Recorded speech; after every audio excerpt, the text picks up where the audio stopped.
Let's learn how to schedule WhatsApp video call. First, let's open WhatsApp on your phone.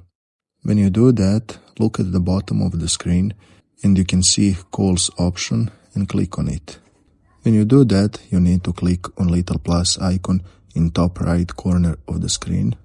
Now you can see all your contacts and first free option which we need to schedule WhatsApp video call. Then go to first option called new call link.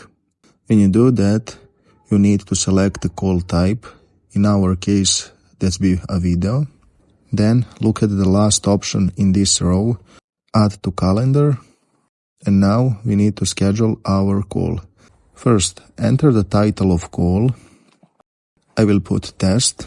Then a little lower, you need to put a date and time when this call will be start.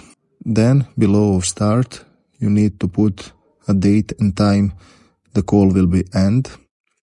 Also, you can see this option below, but for my case, that doesn't matter.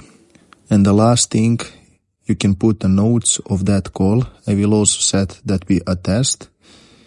And when you finish it, go to click on add button in top right corner of the screen.